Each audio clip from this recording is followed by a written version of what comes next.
Marilah kita berdoa. Bapa Surgawi yang kami sembah dalam nama Tuhan Yesus, pada malam hari ini kami semua mengucap syukur Tuhan. Kami Kau izinkan untuk sehat, untuk beraktivitas, dan juga berkumpul di tempat ini. Bapak, kami berdoa memohon, biarlah Roh Kudus menyelam tempat ini Bapak, menguasai tempat ini, menguasai hati kami Bapak. Kami juga berdoa Tuhan, pimpinlah acara ini Tuhan, dari awal, pertengahan sampai akhirnya. Kami juga berdoa Tuhan, memohon pengampunan dosa atas segala dosa yang sempat kami lakukan di hadapan Engkau Tuhan. Baik dosa perbuatan kami, dosa pikiran kami, dosa perkataan kami, dosa kelalaian kami, ataupun juga dosa kesombongan kami. Kami mohon Bapak, ampuni dosa-dosa kami. Basuh kami dalam darah-Mu Tuhan. Pulihkan kami Tuhan, demi nama Yesus Kristus. Kami juga memohon kepada Engkau Bapak, lindungilah seluruh keluarga besar kami Tuhan. Lindungilah kami semua dengan kuat kuasa-Mu. Di dalam nama Yesus Kristus. Pada malam hari ini Bapak, kami akan memulai acara ini bersama dengan Engkau. Haleluya. Amin. Amin. Silakan Pak Tawang. Saat kami berkumpul, Roh-Mu bekerja. Amin. Saat kami memuliakan nama-Mu, kala hati kami mulai menyembah, berkat-Mu atas kami Tuhan, Berkat-Mu atas kami. Saat kami bekerja, amin. Saat kami memuliakan nama-Mu, kala hati kami mulai menyembah, berkat-Mu atas kami Tuhan, berkat-Mu atas kami. Kasih Tuhan tak berkesudahan, kasih Tuhan tak berkesudahan, tak habis-habisnya rahmat-Nya, selalu baru setiap hari, baru setiap hari, baru setiap hari. Besar setiap Tuhan, besar setiap Tuhan, besar setiap, kasih Tuhan tak berkesudahan, kasih Tuhan tak. Kami memuji menyembah Tuhan, haleluya, Nah, kayak gini. haleluya, haleluya. Hosana di tempat yang maha tinggi, Kau yang bertakhta di atas pujian penyembahan kami Tuhan. Hadirat-Mu kuduskan setiap kami, hadirat-Mu berkati setiap kami Tuhan. Ya sekitar glory, sinar kemuliaan Tuhan memenuhi tempat ini, memenuhi hati kami. Roh Kudus Kau mengurapi setiap Anggo kami kata kau dengar. dengan urapan yang baru, urapi setiap kami, kuduskan kami dalam hadirat-Mu Tuhan. Ampuni dosa dan pelanggaran kami Tuhan, kuduskan kami dalam hadirat-Mu Tuhan. Kami serahkan roh, jiwa, tubuh kami dalam tangan kuasa-Mu. Karena Roh Kudus Kau hadir saat ini, mengurapi kami, melawat setiap kami Tuhan. Roh Kudus Hadir di sini, amin. Di bait suci, perkara ajaib pun terjadi, perkara ajaib pun terjadi, kuasa mujizat nyata. Roh Allah sedang bekerja. Roh Kudus hadir di sini, di bait suci-Mu Tuhan, mengalir di bait suci. perkara ajaib pun terjadi bagi setiap kami. Perkara ajaib pun terjadi, kuasa mujizat mujizat nyata. Roh Allah sedang bekerja. Tiada yang mustahil, tiada yang sukar. Bila Roh Allah bekerja, tiada yang mustahil bagi orang percaya. Karena Roh Allah turun bekerja di antara kita. Roh Kudus hadir, Roh Kudus hadir di sini, menggali Tuhan, mengalir di bait suci. perkara ajaib pun terjadi Tuhan. Perkara ajaib pun terjadi, kuasa mujizat nyata. Karena Roh Allah sedang bekerja. Mustahil Tiada yang mustahil, dan tiada yang sukar. Bila Roh Allah turun bekerja, jangan sampai orang percaya. Tiada yang mustahil bagi orang percaya. Bila Roh Allah turun bekerja di antara kita. Bila Roh Allah bekerja, bila Roh Allah turun bekerja di antara kita. Oh, karena Roh Kudus Tuhan. Bila Roh Allah turun bekerja di antara kita.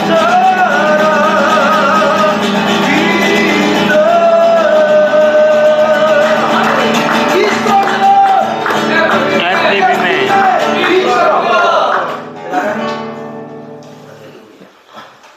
Pada kesempatan malam hari ini kita bersyukur kita kedatangan seorang yang luar biasa, yaitu Pak Sulasman. Pak Sulasman, kita minta tolong agar bisa disampaikan tentang visi misi Pak FGB. Terima kasih Pak. Karena ada jiwa baru. Oke, siap. Orang baru. Siapa? Ah, Hendrik. Pak Hendrik. Oh, iya, itu benar.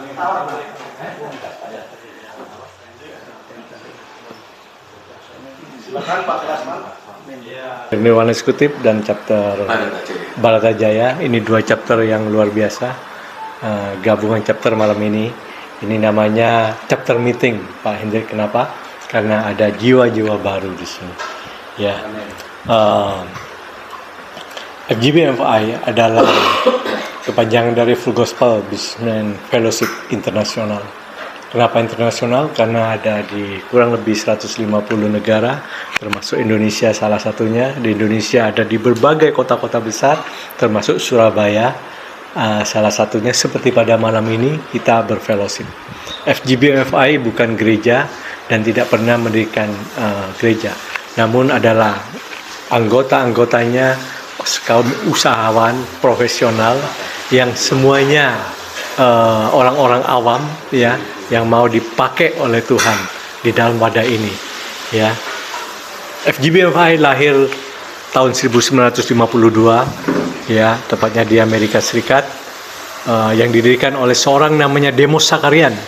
Pak Hendrik, Demos Sakarian adalah seorang pengusaha peternakan dan beberapa bisnismen yang cukup ternama pada zamannya, ya. Beliau pada saat memulai fellowship ini melihat beberapa benua di mana ada banyak orang pria-pria, Pak Hendrik, seperti kita pada malam ini. Mereka pria-pria semuanya letih lesu, seperti terbeban berat, semuanya kaku, tanpa pengharapan, tanpa ada sukacita di dalam penglihatan seorang Demos Sakarian. Namun ketika beliau berdoa, ada satu penglihatan yang baru, di mana pria-pria ini, Pak Hendrik, di berbagai benua ada satu perubahan. Ya, pria-pria yang tadinya letih lesu, ya, tidak ada sukacita, tidak ada pengharapan, kaku, satu dengan yang lain tidak ada satu komunikasi, tidak saling mengenal. Namun penglihatan demos Sakarian yang kedua, melihat pria-pria ada sukacita, pria-pria ada satu pengharapan, pria-pria satu dengan yang lain bergandengan tangan memuji Tuhan. Ya, dan beberapa visi misi FGBFI adalah yang pertama, saya baca karena ini supaya tidak salah baca, supaya tidak salah menyampaikan ya. Buka kerpean Pak Tawan ya. Oke. 1. Menjangkau kaum pria dari segala suku bangsa untuk Yesus Kristus. Seluruh suku bangsa, apapun bangsa itu, apapun sukunya. Yang kedua, memanggil kembali yang terhilang kepada Tuhan. Ada banyak orang-orang Pak Hendrik mungkin sudah bergereja, namun belakangan ini undur dari gereja dengan berbagai alasannya. Ya, oleh karena itu salah satunya menjangkau pria-pria yang terhilang. Ya, membantu kaum percaya untuk dapat dibaptis dalam Roh Kudus dan bertumbuh lebih dari dalam secara rohani. Jadi kita punya misi bagaimana orang-orang yang percaya bisa bertumbuh di dalam rohani. Yang keempat, Pak Hendrik, misi yang keempat, melatih dan melengkapi kaum pria untuk dapat memenuhi amanat agung Tuhan Yesus. Melatih dan memperlengkapi kaum pria untuk memenuhi amanat agung. Apa itu amanat agung? Amanat agung adalah bagaimana Tuhan mau setiap anak-anaknya yang percaya, ya, memuridkan banyak orang, ya, menjangkau orang-orang untuk semua menjadi murid-murid Kristus. Itulah amanat agung. Yang kelima, menyelenggarakan persekutuan umat Kristen seperti pada malam ini. Menyelenggarakan persekutuan umat Kristiani. Umat Kristiani siapa? Antar berbagai gereja. Saya dari Katolik, teman-teman mungkin dari gereja ini, gereja A, gereja B, gereja C. Tidak ada masalah. Karena semua adalah anggota tubuh Kristus. Kristus adalah kepalanya. Ya. Yang keenam, ini misi yang terakhir, Pak Hendrik. Yang keenam, mendorong terjadinya kesatuan yang lebih besar di dalam tubuh Kristus. Mendorong ada kesatuan. Gereja boleh berbeda-beda, tapi semuanya ada dalam satu anggota tubuh Kristus. Ya, tidak ada sekat-sekat gereja A, gereja B. No, namun kita ada di dalam satu kesatuan. Ya, jadi yang keenam, mendorong terjadinya kesatuan yang lebih besar di dalam tubuh Kristus. Lalu apa visinya? Apa visinya ini yang penting? Visinya adalah menjangkau pria-pria, ya, yang terbelenggu, yang terikat oleh dosa, persoalan segala macam, untuk datang kepada Tuhan, untuk mengalami perjumpaan dengan Tuhan. Itu visinya Pak Hendrik. Ya, sekali lagi selamat bergabung di dalam wadah FGBFI. Selamat datang Pak Hendrik. Kami dengan sukacita, ya, sangat menyambut sekali, sangat welcome, very very welcome kehadiran Pak Hendrik di malam ini. Ya, terima kasih. Kita nanti Pak Hendrik akan banyak mendengar kesaksian lewat kesaksian dengan teman-teman. Karena FGBFI ini bukan khotbah, karena khotbah itu tugasnya pendeta yang di gereja-gereja. Tapi kita di marketplace, kalau ada sharing, adalah sharing firman Tuhan yang nantinya kita satu dengan yang lain saling melengkapi. Namun nanti ada kesaksian-kesaksian bagaimana hidupnya banyak ditolong oleh Tuhan. Ya, kita simak nanti Pak Hendrik ya kesaksian teman-teman. Terima kasih. Demikian Pak Pres, visi misi saya sampaikan. Tuhan berkati. Ya, saudara, visi FGBFI adalah bagaimana menjangkau jiwa-jiwa. Tadi visinya menjangkau jiwa-jiwa yang terbelenggu, yang terikat oleh kuasa Roh Kudus, dibebaskan, dilepaskan. Ya, namun terlebih adalah tadi visi yang kedua. Visi yang pertama, menjangkau kaum pria dari segala suku bangsa untuk Yesus Kristus. Menjangkau. Beberapa waktu yang lalu, saya punya orang tua dipanggil Tuhan. Ya, dan orang tua saya asli, beliau aktivis dari agama leluhur. Ya, beliau aktivis di viharanya. Beliau pemain inti. Bukan cadangan loh ya, pemain inti. Ya, mungkin teman-teman semua di Full Gospel ini ada pemain inti atau cadangan, saya tidak tahu. Tapi orang tua saya pemain inti. Artinya apa? Setiap minggu beliau ke vihara. Di dalam rumahnya ada 3 patung. Ya, satu namanya Kuan Kung, di tengah ada Jilahut, di sampingnya Kuan Im. Oke? Setiap minggu saya ke rumah orang tua saya. Kenapa? Karena orang tua saya sangat dekat rumahnya dengan saya. Beliau di gang 5, saya di gang 10. Kalau jalan kaki 3 menit sampai. Ya, setiap minggu saya ke sana. Kenapa? Ini hari libur bagi saya. Jam 7 saya selalu ngopi-ngopi di tempat orang tua saya. Selama saya ngopi, kadang sharing-sharing bagaimana saya menyaksikan kebaikan Tuhan kepada saya dan keluarga. Saya juga sharing bagaimana keselamatan itu ada di dalam Tuhan. Namun ketika waktunya saya tawarkan, enggak. Sama saja agama. Semua mengajarkan kebaikan. Enggak usah. Berjalannya waktu, kita juga sharing. Ketika saya closing statement ibaratnya kalau orang sales closing, penjualan transaksi, tetap gak mau. Order, ayo mana ordernya kira-kira? Kita tulis PO-nya ya, tetap gak mau. Nggak usah. Aku kan sudah di vihara, sama saja.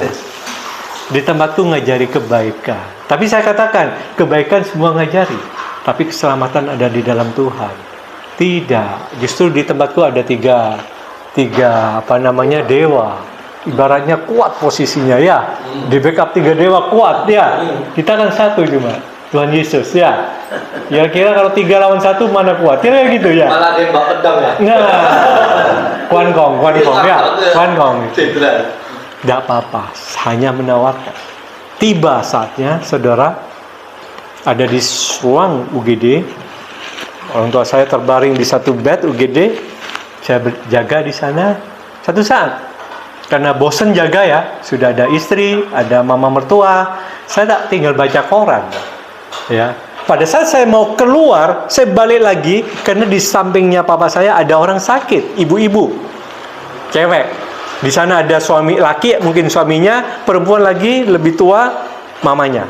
Jadi ada pasien, mamanya dan suaminya, ada 3 orang. Tergeraklah oleh belas kasihan Tuhan. Saya kembali untuk keluar dari UGD itu, ya masuk, ya yang dari bednya orang tua saya menghampiri wanita yang sakit ini. Saya berkata, Ibu, boleh saya berdoa untuk Ibu? Tapi doa saya secara Nasrani, karena saya Nasrani. Oh ya, ada apa-apa? Saya orang Katolik, Pak. Oh sama, orang Katolik. Di mana gerejanya?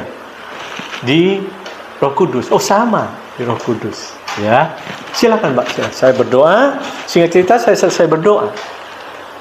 Karena bednya dekat dengan orang tua saya, tergeraklah hati saya. Kenapa saya tidak mendoakan orang tua saya? Betul ya? Akhirnya saya berdoa. Papa, boleh berdoa? Boleh. Ya, sambil ngos-ngosan nafasnya. Saya berdoalah.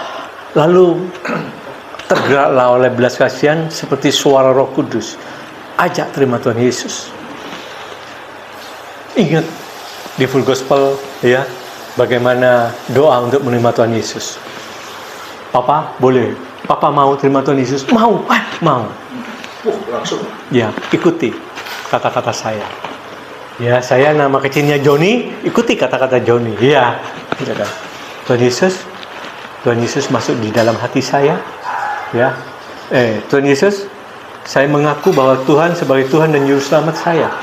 Hari ini masuk di dalam hati saya. Ya, terima kasih Tuhan Yesus. Amin. Pendek doanya, pendek. Tapi beliau mengikuti saya dengan sempurna. Walaupun 90% karena tersengal-sengal kan, dia bicara. Selesai. Bagi saya tidak ada sesuatu hal yang luar biasa. Saya hanya berkata, Papa sudah terima Tuhan Yesus. Hal biasa. Setengah jam kemudian, adik kandung saya, bukan adik kandung, adik ipar, berarti anak kandung Papa saya, datang. Ya, beliau mendoakan juga, lalu mengajak untuk terima Tuhan Yesus. Doanya sama. Beliau dari gereja di Kenjeran ini, blessing apa namanya? Goshen blessing, ya. Dan doanya sama. Doa untuk menerima Tuhan Yesus sama. Ya. Lalu papa saya ngikuti juga. Dari sana saya terkonfirmasi bahwa papa saya ini menerima Tuhan Yesus bukan karena paksaan. Karena 2 orang menawarkan, dua-duanya diterima. Oke. Karena itu semua kasih karunia. Saya semakin percaya firman Tuhan dikatakan, keselamatan itu kasih karunia, bukan hasil usahamu. Semua orang banyak mendengar Yesus. Seperti mama saya, kalau saya kasih pisang goreng lah, selalu kata dia, Tuhan Yesus memberkati. Tetapi ketika diajak untuk menerima Tuhan Yesus, tidak mau. Dia hanya bisa Tuhan Yesus berkati. Oleh karena itu, saya percaya firman Tuhan, ketika satu rumah, satu orang bertobat, semuanya orang akan bertobat, diselamatkan. Ya, jadi saudara, kita FGB Men, tawarkan saja. Kalau mau ucap syukur, tidak mau ucap syukur. Semuanya ada waktunya Tuhan. Sebagaimana papa saya, kerinduan saya untuk selalu bersama saya, untuk pergi ke gereja, waktu itu tidak tercapai. Saat itu tercapai. 2 jam setelah saya doakan, papa saya masuk ke ruang ICU karena nafasnya semakin jelek, ya. Dan setelah itu kembali kepada Tuhan. Saya percaya beliau sudah di dalam Tuhan Yesus. Amin. Itu kesaksian saya. Tuhan memberkati. Ya. Ya, yang lain silakan.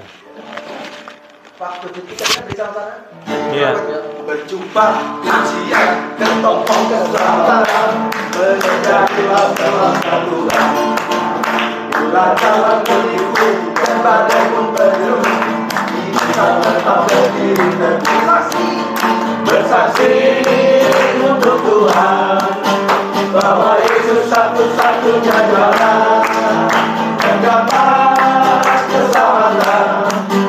Hanya Yesus yang sanggup memberikan, karena Yesus Tuhan.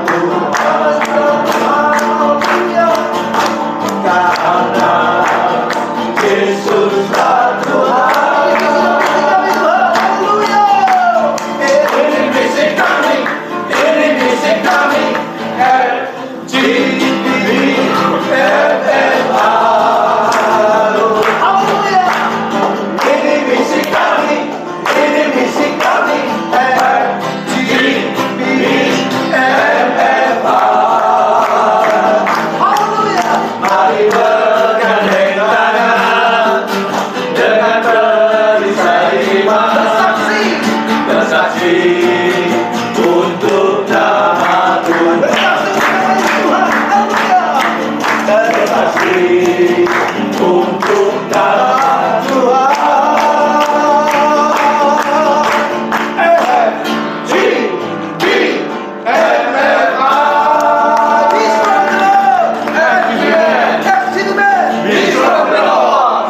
Ya, silakan duduk. Untuk firman Tuhan, saya minta tolong Pak Bambang Cuaca buat firman Tuhan. Pak. Mari teman-teman kita berdoa untuk sharing firman Tuhan. Bapak, terima kasih Bapak atas malam yang indah ini. Terima kasih kalau kumpulkan kami semua dari chapter Bharatajaya dan Nirwana Eksekutif Bapak. Kami percaya Bapak semua ini karena anugerah. Bapak, sebentar lagi Pak Rovinus akan menyampaikan sharing firman Tuhan. Kiranya apa yang keluar dari mulutnya berasal dari Engkau. Dan kiranya sharing ini disampaikan memberkati kita semua yang mendengar. Sehingga menjadi rema bagi kita semua. Haleluya. Terima kasih Bapak. Karena sampai kami ada di dalam nama Tuhan Yesus Kristus. Haleluya. Amin. Amin.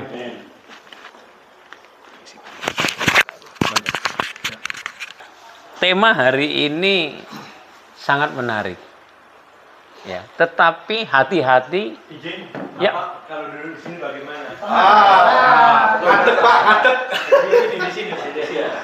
Oke, siap. Kalau Kayak gini nyelempit, Pak. kalau Kalau se- dengar, kami gak dengar. Kal- Siapa yang dapat berkat kami ke rumah. kalau sesepuh yang ngomong saya harus manut. Di sini pas. Cuman kipasnya dipateni ya, gak apa-apa ta. Daripada nanti aku pulang terus encok pegelin aku kumat kafe ya. Pakai minyak putih nanti. Lah itu dia. Oke, jadi tema kita yang dikasih oleh Presiden chapter kita Pak Tejo ini bagus, tapi ini bisa menjebak dan kita harus hati-hati. Ya, karena di sini hanya diambil satu ayat, yaitu diambil dari Yakobus pasal 4 ayat 17. Ya, saya bacakan. Jadi jika seorang tahu bagaimana ia harus berbuat baik, tetapi tidak melakukannya, ia berdosa. Nah, ini conclusion sebetulnya, kesimpulan. Kesimpulan dari mana? Kesimpulan dari satu perikop itu. Nah, ini kalau yang perikop ini memang persis untuk kita orang full gospel. Orang pengusaha full gospel ini, kita ini lebih mengutamakan logika. Saya nggak bicara orang full gospel yang sudah bertobat, pasti beda. Tapi secara umum orang pebisnis itu selalu pakai logika. Dan seringkali karena menggunakan logika, karena menggunakan kepintarannya, sehingga tidak melibatkan Tuhan, gitu loh. Dia punya planning macam-macam. Oh, tahun ini aku buka cabang di sana, tahun ini gini. Nah, Tuhan tegur orang-orang seperti itu. Dan saya percaya kita yang hadir di sini sebagai orang bisnismen, ini udah kita buang. Amin. Pasti seperti tadi Pak Darso ya. Ketika mau mendapatkan rumah ini dibawa terus dalam doa. Nah, sehingga terwujudlah. Nah, kita percaya kita semua di sini orang-orang bisnismen, pasti kita memulai langkah kita ini setiap hari pasti dengan doa. Nah, itulah yang disebut ayat yang terakhir. Kalau kamu tahu berbuat baik, tapi kamu tidak melakukannya, itu kamu berdosa. Artinya berbuat baik ini apa? Melibatkan Tuhan di dalam setiap aspek kehidupan kita. Karena apa? Kita ini terbatas. Bayangkan saya sama istri saya jam 7 itu masih guyonan. Besok wes gak ono, Pak. Gitu loh. Jadi ya itu tadi benar itu, bahwa kita ini nothing gitu loh, ya kan? Nah, sekarang saya mau masuk kepada topik ya. Jadi itu tadi. Jadi topik yang dikasih Pak Pres ini bicara kalau kamu tahu berbuat baik tapi kamu tidak melakukannya, itu sudah termasuk dosa. Apa itu? Bahwa kita kalau tidak melibatkan Tuhan, itu berarti kita tidak berbuat baik. Tapi kalau kita melibatkan Tuhan, berarti kita itu dianggap kita berbuat baik seperti yang Tuhan inginkan, gitu loh. Gitu loh ya. Nah, sekarang mengenai aplikasinya, mengenai judul renungan kita yang dikasih Pak Tejo, yaitu tentang doa, kan gitu ya Pak Tejo ya. Nah, di sini dikatakan lebih baik tangan yang menolong daripada bibir yang berdoa. Pertanyaan mana yang lebih penting? Menolong dulu apa doa dulu? Doa. Nah, doa. Tadi kita mendengar kesaksian beliau. Lah masa mau mengajak orang tua bertobat, doa dulu sama Tuhan. Tuhan, aku mau mendoakan papa mertuaku supaya dia menerima Engkau sebagai Kristus. Ini di ruang ICU, gak nutut. Kan gitu ya Pak? Betul. Lebih baik apa? Melakukan dulu. Kan gitu toh? Melakukan dulu. Nah, yang kedua, saya kasih kesaksian. Saya ke satu kesaksian, waktu itu saya lagi tambal ban. Ya, tambal ban. Lagi enak-enak tambal ban, karena sepeda motorku bannya jebol. Tiba-tiba ada seorang bapak, tukang gojek. Servis. Kemudian tambal bannya bilang, Pak, ini nggak bisa diperbaiki. Nggak bisa diperbaiki. Ini harus diganti ban dalam, ban luar, depan, belakang. Komplit. Iya, terus dia bilang, Pak, saya nggak ada uang. Ya tolonglah, yang penting aku bisa cari uang dulu hari ini. Nanti setelah itu, baru aku bawa ke sini untuk ganti ban dalam ban luar. Saya ada di situ. Saya nggak tanya Tuhan, Tuhan aku mau nolong orang ini, boleh nggak aku nolong ini? Enggak. Spontanitas aku ngomong sama orang tambal ban ini pelan-pelan, Pak gentenono kabeh, ban dalam ban luar depan belakang, nanti semua biayanya aku yang bayar. Cuples, ban biasa. Hah? Ban biasa apa ban cuples? Biasa. Ban biasa karena ban dalam toh. Dalam. Nah, dia ngomong, oh Pak nggak usah Pak gini Pak. Pak, ini rezekinya Bapak, jangan dihalangi. Toh aku nggak kenal Bapak, dan Bapak nggak perlu mengembalikan. Akhirnya dikerjakan Pak.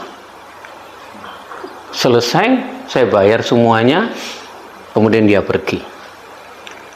Pertanyaannya, apakah saya harus berdoa dulu mau nolong dia?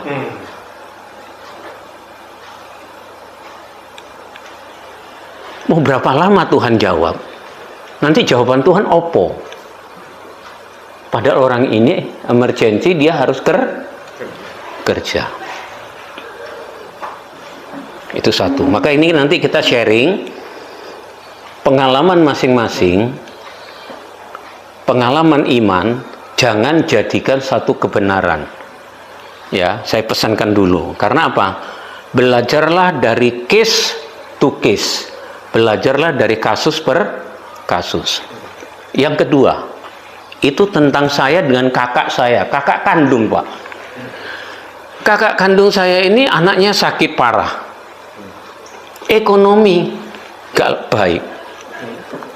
Singkat cerita, saya melayani, mendoakan orang ini, anaknya, kemudian mau pamit pulang. Istriku itu peka, dia senggol saya. Kok nggak memberkati ta? Karena tidak tergerak sama sekali, saya mau memberkati. Dan saya selalu belajar begitu. Karena apa? Saya juga takut, jangan sampai saya sok jago memberkati, seakan-akan saya ini kayak center kelas. Bisa-bisa saya ini justru akan mencuri kemuliaan Tuhan, gitu loh. Nah, karena istriku ngomong, ya wes, daripada saya buka dompet di depan mata mereka, aku pergi ke luar, masuk ke mobil. Saudaraku yang terkasih, ya, mari. Silakan masuk. Ya, saudaraku yang terkasih, apa yang terjadi? Yang terjadi adalah ketika saya mengeluarkan dompet untuk saya berikan ke kakak kandung saya ini, saya sangat percaya Roh Kudus yang bicara ke saya, tapi tidak audible. Rovinus, enggak. Aku bukan tipe pendeta yang punya karunia seperti itu. Karena saya takut. Biasanya orang yang bisa dengar-dengar seperti itu, jangan-jangan dia udah stadium 4, kan itu. Ya, toh? Yang saya percaya, Roh Kudus itu selalu bicara lewat hati dan pikiran. Apa yang dibilang? Dia bilang, aku saja tidak memberkati kakakmu. Kok kamu mau gaya-gayaan memberkati? Ayo. Langsung Pak, duit yang udah tak siap, tak kantongi, aku ngomong, Tuhan ampuni aku. Loh, aku merinding Pak, karena itu nyata kejadian itu. Aku bilang, Tuhan ampuni aku. Akhirnya saya kembali dan kami pamitan pulang. Istriku melongo. Lah hari iki metu itu gaya apa gitu loh. Setelah dalam perjalanan dia bilang, kok kamu nggak berkati? Istriku tak ceritani. Nah, karena istriku ini tahu bahwa saya ini dikasih Tuhan salah satu roh kepekaan, dia percaya. Ya sudah, kalau memang Tuhan bicara sama kamu seperti itu. Waktu berlalu, lusanya aku mendengar apa? Anaknya sembuh, nggak jadi dibawa ke rumah sakit. Jadi Tuhan memberkati keluarga itu lewat kesembuhan anaknya, bukan lewat berkat yang saya beri. Dua kesaksian sudah saya sampaikan kepada teman-teman di sini. Teman-teman silakan simpulkan, kita diskusi. mana yang lebih dahulu kita lakukan, menolong orang atau kita berdoa dulu sebelum menolong orang. Apalagi dengan bahasanya Pak Fresh, lebih baik tangan yang menolong daripada bibir yang berdoa. Ini udah kesimpulan. Nah, ini jangan diambil kesimpulan ini, tapi kita sharing mana menurut rekan-rekan di sini yang lebih tepat dan yang lebih cocok dan lain sebagainya. Ayo kita diskusikan. Saya kira cukup gitu, saya nggak terlalu panjang lebar karena apa? Kita lebih baik berdiskusi, saling sharing, sehingga kita nanti bisa saling mengisi. Ya, mungkin nanti katakan Pak Suratman tadi, mungkin saya closing statement nanti ada saya tambahkan.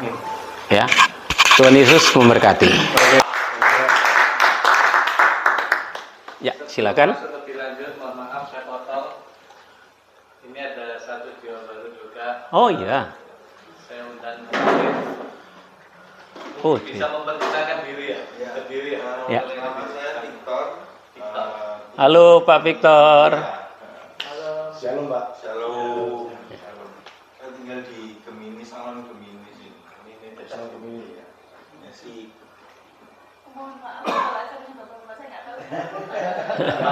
Nggak apa-apa. Nanti ada ladiesnya kok. Kapan-kapan ada ladiesnya, ya. Istri saya tergabung di Ladies of the Fellowship. Ah. Para istri-istrinya orang-orang ini. Ya, Ya. Nggak apa-apa. lebih baik datang bersama, biar mendengar bersama. Ya, silakan Pak Tejo, mungkin mau dibuka forum. Ya, silakan bagi teman-teman yang mau bertanya atau mau menambahkan atau mau diskusi, silakan. Ya.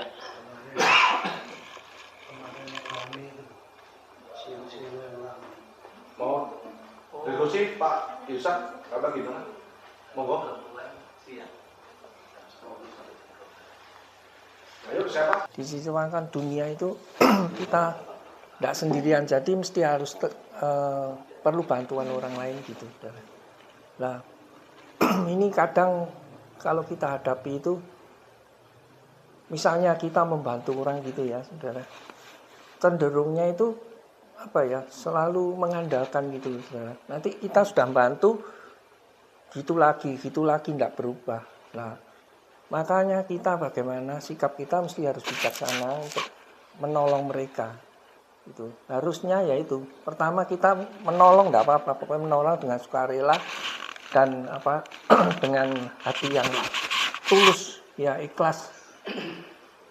Setelah itu baru kita doakan ya supaya dia bangkit, berusaha dan tidak mengandalkan manusia, tidak mengandalkan orang yang ditolong ini, saudara, tapi supaya mengandalkan Tuhan ya.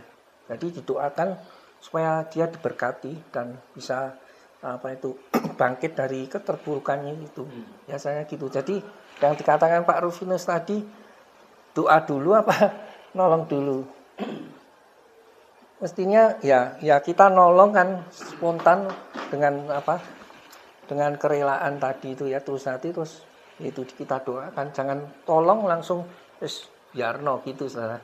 Tapi kita doakan supaya dia itu apa itu bangkit, diberkati dan mengandalkan Tuhan, itu intinya.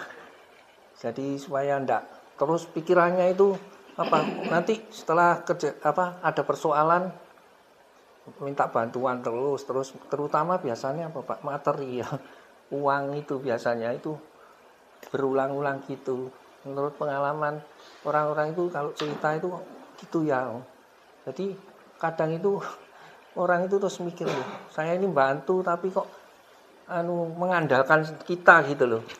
Dimanfaatkan. Ya, dimanfaatkan betul. Akhirnya ya ndak akan apa maju ya gitu terus.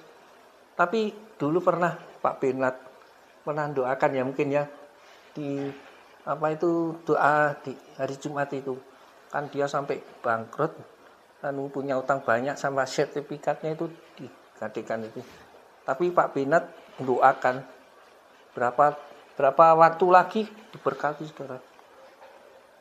Itu tadi dia maju dan tidak mengandalkan manusia. Jadi bukan terus dibantu dengan keuangan padahal, tapi dengan doa itu, saudara. Dia jadi berhasil, saudara. Itu Pak Binar pernah cerita kesaksiannya seperti itu. Jadi kita itu harus bijaksana juga supaya tidak memberi peluang dia untuk apa, supaya mengandalkan manusia itu. Ya kan berarti kan dosa juga ya kan, membuat orang dosa kan. Ya itu aja yang saya sampaikan, mungkin yang lainnya boleh. Ya, Kalau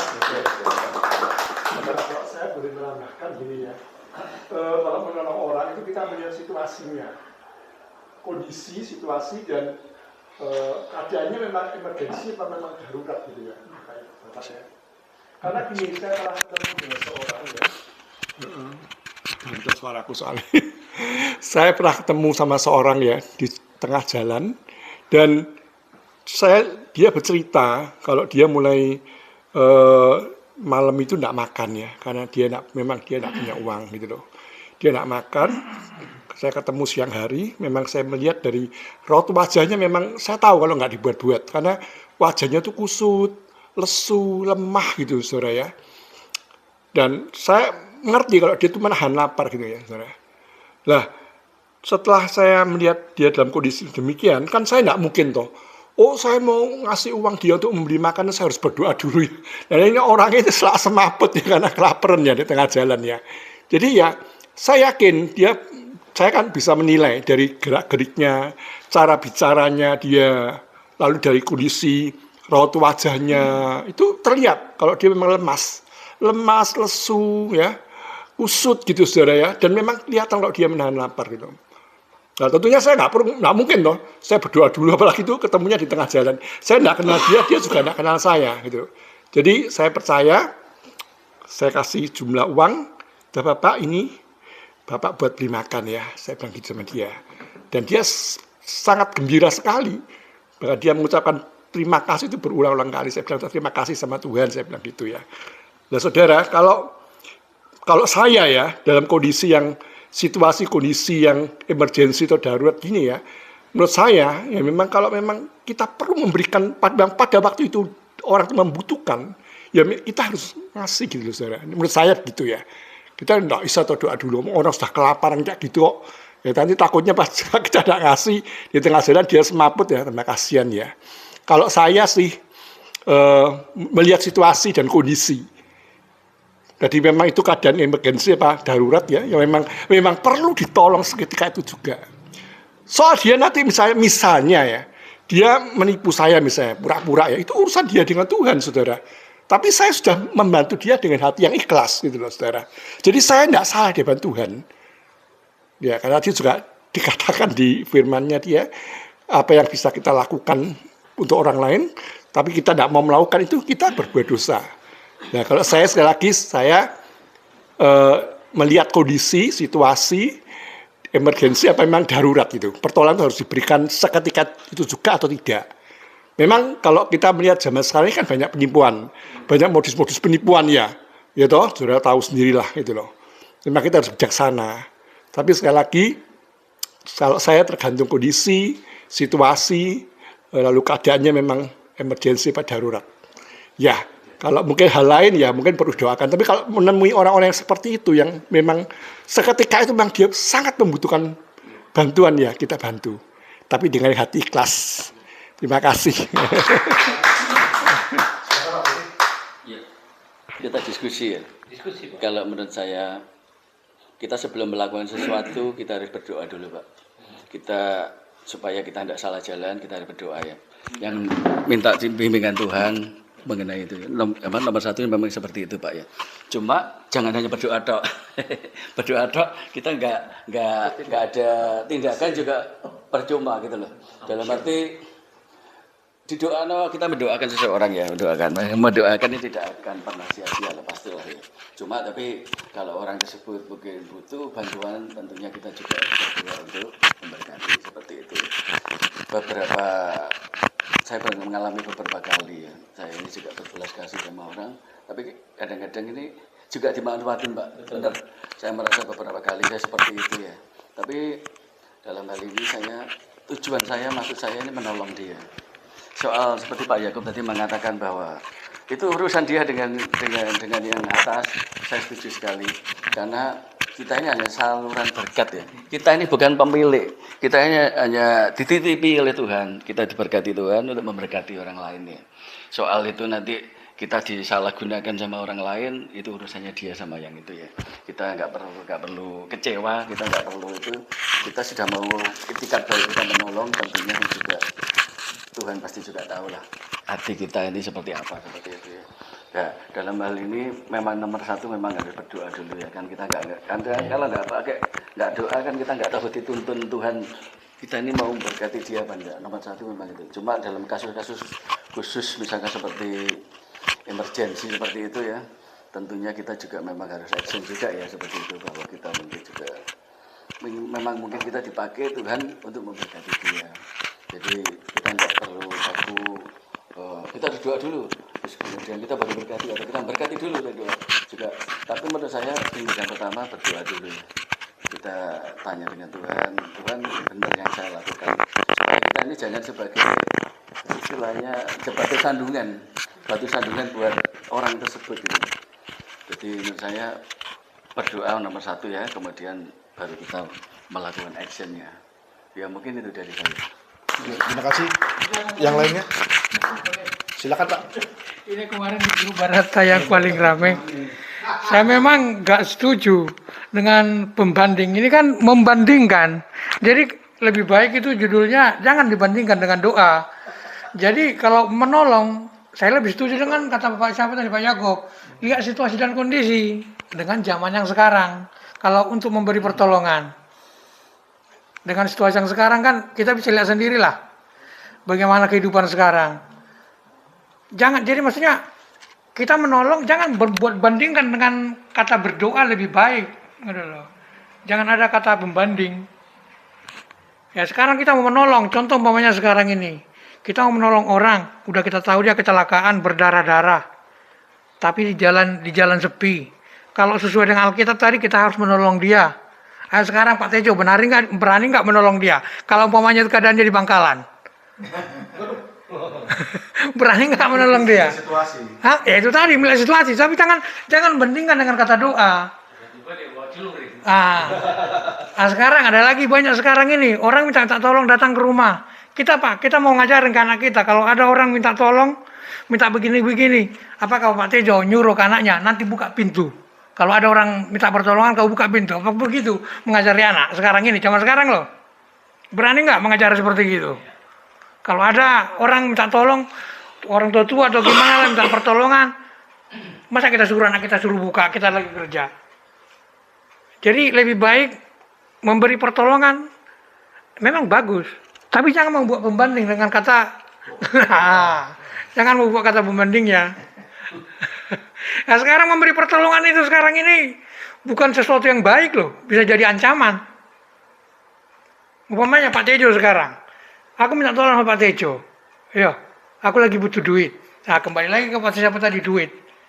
Pak Tejo udah tahu selama ini saya orangnya bagaimana, kan begitu. Joshua baik-baik kok orangnya. Aku minta 1 juta, sampai transfer ke saya. Tahu-tahu uang itu saya gunakan untuk beli sesuatu, sabu-sabu. Sampai ini so kena. Dengan alasan tadi saya butuh, saya begini, sampean kasih tolong saya. Sampean bisa kena, sampean saya bilang tadi, oh itu kok yang beli Pak Tejo bukan apa gimana. Jadi sekarang itu menolong itu harus melihat situasi dan kondisi. Jadi jangan buat pembanding dengan kata doa. Terima kasih. Menarik sekali ya. Ya Pak Tejo silakan. Yuk, silakan Mbak. Ya semakin menarik. Menarik sekali. Jadi begini, saya akan saya ingin menyatukan antara dua kubu ini. Ada yang setuju nggak setuju? Kembali ke firman Tuhan nih, saya bacakan dulu. Jika seorang tahu bagaimana ia harus berbuat baik, tapi ia tidak melakukannya, ia berdosa. Jadi gini, kalau kita bisa melakukan perbuatan baik, contohnya menolong orang, itu bukan karena kita mampu, kalau kita hebat, enggak. Kita ini sama-sama orang juga, latar belakang orang juga bukan orang baik juga. Kadang-kadang kita bisa berbuat dosa. Jadi gini, kalau kita bisa menolong orang, itu bukan karena kita hebat, tapi karena pekerjaan Roh Kudus. Karena karya Roh Kudus yang hidup kita. karena kasih karunia. Jadi kalau kita bisa menolong orang bukan karena kamu hebat bisa menolong orang, di jalan kita tolong. Jadi sasaran tadi orang-orang pura-pura jatuh, pura-pura kecelakaan pada itu merampok. Gak punya hikmat kita. Makanya kalau kita menolong orang bukan karena kita hebat, enggak, tapi karena Roh Kudus memberikan hikmat pada kita. Itu karena karya Roh Kudus. Oleh itu perlu pertama kali kita bangun pagi begitu melek itu kita doa. Saya tuh punya kebiasaan begitu melek, nggak ngambil HP, nggak ngambil HP, nggak. Pokoknya ini HP saya udah jam 4, setengah 5 udah kering, pokoknya begitu bangun terus doa sih, ingat Tuhan dulu. Karena kita nggak mampu tuh menghadapi dunia ini. Kalau tanpa Roh Kudus, tanpa Tuhan kita nggak mampu. Kita ini siapa? Seperti kan lara gitu. Kita gampang terjegal oleh dosa. Kalau kita nggak dipimpin Roh Kudus. Bangsa Israel siang hari dipimpin tiang awan, malam hari tiang api. Selalu dipimpin oleh Tuhan. Hidup kita kalau nggak dipimpin Tuhan habis. Kita mau bisnis apa kalau nggak dipimpin Tuhan habis. Kita mau melakukan apa kalau nggak dipimpin Tuhan habis. Kita mau perbuatan baik. Kita ini siapa? Kalau nggak kekuatan Tuhan, kita nggak bisa. Benar. Jadi memang pertama-tama untuk pribadi kita ini perlu pertolongan Tuhan. Kita perlu doa secara pribadi. Dan doa itu tersembunyi sebenarnya. Nggak ada orang tahu. Kalau doa seperti kita doa kan doa bersama. Ada doa pribadi kita tersembunyi, nggak ada orang tahu. Yaitu bangun pagi langsung doa, minta pertolongan Roh Kudus. Itu penting doa itu. Nggak jangan mau pembanding, nggak ada pembanding. Jadi yang utama memang hidup itu seperti nafas itu doa. Baru kita mengalami kehidupan itu melek, kita udah mandi, bekerja di marketplace, di tempat pekerjaan kita, di lingkungan, kita menghadapi suatu masalah. Nah, itu perlu hikmat. Karena kita sudah berdoa, minta pertolongan Roh Kudus, maka Tuhan tuh memberikan hikmat. Ketika kita menolong orang, tepat sasaran, saudara. Perbuatan baik kita, itulah yang diperkenan oleh Tuhan. Bukan karena kekuatan kita, bukan karena kemampuan kita, bukan karena kita bisa, semua karena karya Roh Kudus. Sehingga kita tidak berbuat dosa. Segala pujian, hormat, kemuliaan begitu.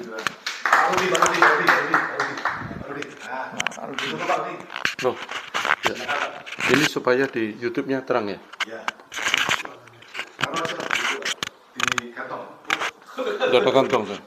Ya, boleh saja. Ya. Ini mungkin masalahnya di topik ya. Jadi Pak Teja ini membuat topik itu yang membandingkan tadi loh, seperti kata Bapak ya. Kalau mau berbuat baik ya berbuat baik saja. Kenapa harus doa dulu gitu loh? Saya bilang ini karena kita setiap saat itu sudah berdoa pada Tuhan. Otomatis Tuhan di dalam diri kita di dalam Tuhan. Ya sudah, nolong aja. Karena kita setiap saat sudah berdoa. Kok khusus mau nolong orang kita berdoa gitu loh. Kok kayaknya enggak pernah berdoa selama ini. Nah, tadi kan Pak Tawan kan bilang bangun subuh langsung doa. Belum lagi siang, doa makan, terus kita doa pribadi masuk kamar. Kita sudah menjalin relasi yang akrab dengan Tuhan. Sudah berdoa setiap saat. Waduh Bapak ini kelaparan kasih. Saya tolong aja Pak. Mau setiap hari sudah berdoa saya. Masa khusus mau nolong? Tuhan, Gak perlu. Kalau saya ini ya. Nah, jadi kita sudah berdoa setiap saat, kecuali gak pernah berdoa ya. Jadi kalau mau nolong, doa dulu. Kalau saya merasa pribadi ini ya. Jadi mungkin kalau bertentangan minta maaf.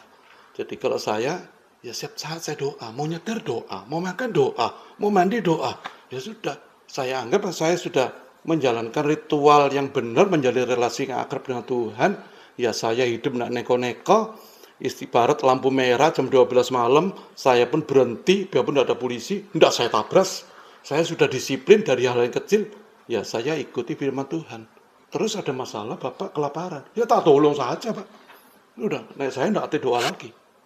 Langsung saya tindakan. Kenapa? Firman tanpa perbuatan itu mati. Ngerti ayat, doa terus, tapi gak nolong-nolong orang, percuma. Itu kalau saya ya. Ya, oke, cukup ya. Pak Chairman, Pak Chairman. Oh, Pak Darso. Silakan Pak Darso. Amin. Silakan. Ya, puji Tuhan. Oh iya, Pak. Terima kasih atas kesempatannya Pak Tejo. Ini menarik sekali nih. Karena apa? Bicara tentang perbuatan baik, kalau kita nggak melakukan, katanya kita dosa. Lah ya toh. Terkadang gini, kok cik gampang itu divonis dosa. Menurut saya sih gini, kita perbuatan baik ini karena apa? Kita sudah diselamatkan loh. Amin. Di Titus 3 ayat 5 ngomong gini, pada waktu itu dia telah menyelamatkan kita bukan karena perbuatan baik yang telah kita lakukan, tetapi karena rahmat-Nya oleh pemandian kelahiran kembali dan oleh pembaharuan yang dikerjakan oleh Roh Kudus. Loh, kita ini sudah diselamatkan. Bukan karena perbuatan baik kita. Mosok kalau kita perbuatan baik terus pikirannya supaya kita diselamatkan. Enggak, saudara. Tapi perbuatan baik ini bicara tentang hati. Bicara tentang sikap. Bicara tentang apa? Niatan. Kalau kita nggak ada niatan, ya pasti nggak bisa. Dulu, pada saat saya mulai belajar untuk berdiri di dalam rumah tangga, setiap apapun permasalahan, kalau ada orang minta tolong, saya selalu jawabnya apa? Sik tak tanya no istri, bukan tanya Tuhan loh saudara. Sik tak tanya no istri. Kalau sudah tanya istri, ujung-ujungnya apa? Gak usah. Kowe gak kakek duit, wis cukup. Bilang aja lain kali ya, aku saat ini tidak bisa bantu. Loh, itu seperti itu saudara. Tapi kapan gitu aku tergerak lagi kepingin melakukan. Tapi antara yo dan ndak, ingat lagi daripada istri marah tanya lagi, jawabannya juga enggak. Ternyata pada saat kita memberi tangan kanan kita, hendaklah tangan kiri kita enggak perlu tahu, saudara. Apalagi kalau kita ditarik sumbangan ini, saya tak pikirin dulu, itu pasti gak mau wes. Misal kita present ministry ada nih, ayo kita benih iman siapa mau kita present ministry. Saya tak kabari ya, sudah gak perlu tak telepon pun jawabannya apa? Enggak sih wes, gitu loh. Akhirnya gak memberi. Jadi lebih baik saya gak tanya. Kalau sudah dijawab gitu, lebih baik saya gak tanya. Saya sama Pak. Jadi dalam hal keseharian juga begitu. Ada anak kecil beli es jeruk. Berapa? Ternyata mahal 15.000. Uangnya dia cuma 5.000. Dan saya juga beli. Saya liatin dia gini. Bu, kasihkan aja es jeruknya saya bilang gitu. Jadi saya beli 2. Bayar 2 tapi beli 1. Ya sudah, nggak usah tanya kiri kanan, sudah lakukan aja. Begitu juga makan. Kita terkadang ketemu siapa gitu ya. Mungkin komandan-komandan lah yang di FGB sini ya. Kita ketemu makan. Atau mungkin lah ketemu teman jauh dulu. Karena kita sudah makan, kita duluan. Ya sudah, kita bayarin.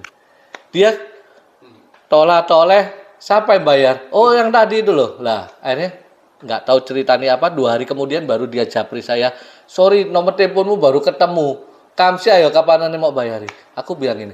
Wah, aku sudah lupa kok sebenarnya.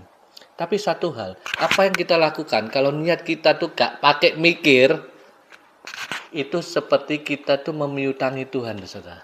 Karena apa? Tuhan pun juga gak akan diam.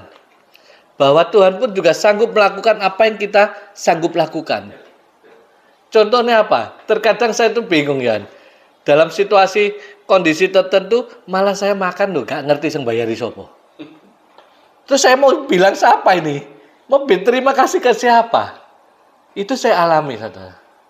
Jadi bagaimana kita tuh berbuat baik, kalau nggak kita lakukan, bukan berarti kita dosa, saudara.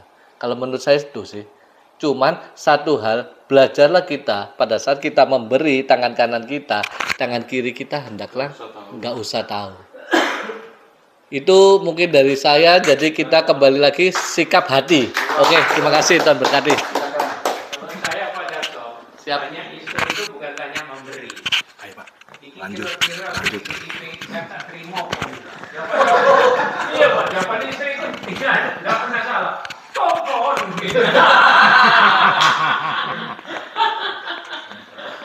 Itu karunia istriku begitu Pak. Tolong. Oke lanjut. Bercanda. Oke. Saya sepakat loh dengan Pak Rudi. Ya. Jangan dikit-dikit itu doa. Jangan dikit. Betul, doa kita ini sudah doa, sudah nggak usah diajari lagi dah, gitu loh. Sudah nggak usah diajari lagi. Kita apalagi FGB kan gitu ya. Doa saja kewajiban makanan sehari-hari kan gitu. Tinggal sekarang kita mempraktekkan doang gitu aja lah. Nah kita memang hati kita memang mau memberi, sudah beri aja, sudah kakak kan pas. Nggak usah kakek tanya apa segala macem dah gitu loh. Jangan punya berpikir, nanti aku ini merebut kemuliaan Tuhan. Wah, nek berpikir gitu terus, kapan nulungi? Titik. Wah, aku iki kok merebut kemuliaan Tuhan. Waduh, terus kapan mau memberinya gitu loh. Pernah, ini saya pernah cerita. Saat ini di kantor saya sering kedatangan tante-tante tua. Bukan muda, tua. Janda. Cacat. Janda. Tua. Dan cacat. Enggak. Janda. Ya. Orang tua. Ya, sudah tua, cacat. Coba dia datang, dia minta uang buat makan. Saya kasih. Terus setelah beberapa lama dia datang lagi ke saya. Terus bagaimana? Coba. Apakah saya nggak membantu dia? Kita saya tahu fisiknya dia. Kita saya tahu dia tuh tua dan membutuhkan. Terus apa kita bilang, jangan dulu. Terus kayak apa? Hati ini saya kudu mau memberi aja, kan gitu tuh ceritanya. Katanya memberi ya dengan tulus ya Pak ya. Nah, itu. Dan itu kan semua digerakkan dengan hati. Kita merasa kasihan dengan orang ini gitu. Ya tentunya kalau kita muda, apa artinya ya Pak ya? Duh lah ya, kita nggak usah lihat nominalnya lah. Nggak usah. Iya. Jangan lihat nominalnya dulu. Asal kita ada niatan kita memberi dia. Gitu. Nah, kalau orang muda kita mesti berpikir, kan begitu ya. Kalau orang muda ya, wong iso kerja kok ada yang minta. Kan gitu kan ya. Nah, itulah yang saya maksud gitu loh. Jadi berilah. Kalau kamu memang punya dan kamu tergerak, berilah dengan sukarela. Gitu. Itu mungkin dari saya. Terima kasih. Ya, Pak Yusuf. Ayo. Tahan dulu. Ya, silakan Pak Yusuf. Ya, setiap kita kan setiap pagi kan berdoa. Betul, Pak. Ketika setiap pagi kita berdoa, dan kalau kita menghadapi hal seperti itu, Tuhan itu mesti kasih sinyal. Signal, ya. Kasih itu. Iya toh? Nah, kadang-kadang ini nuruti apa enggak gitu kan sinyalnya Tuhan. Kadang-kadang kita ini, ya itu tadi. Biasanya Tuhan suruh kita. Ya, dengan kok tergerak ya hatinya. Bisa kayak ya, enggak usah lihat mau nulung-nulung. Tapi kan kita kan sudah setiap pagi berdoa. Nah, orang yang setiap pagi berdoa ada dampaknya loh. Memiliki apa? Kepekaan dengan hal-hal memberi itu. Gitu. Kalau orang yang tidak suka berdoa, ya gak ngerti, bingung deh. Gitu. Tapi kalau kita suka berdoa, tiap pagi berdoa, gitu ya, pasti kok Tuhan kasih kepekaan ke hati yang hikmat Tuhan, gitu. Sehingga kita memberikan kalau bertepat pada waktunya. Ya, satu kali saya ngalami ini.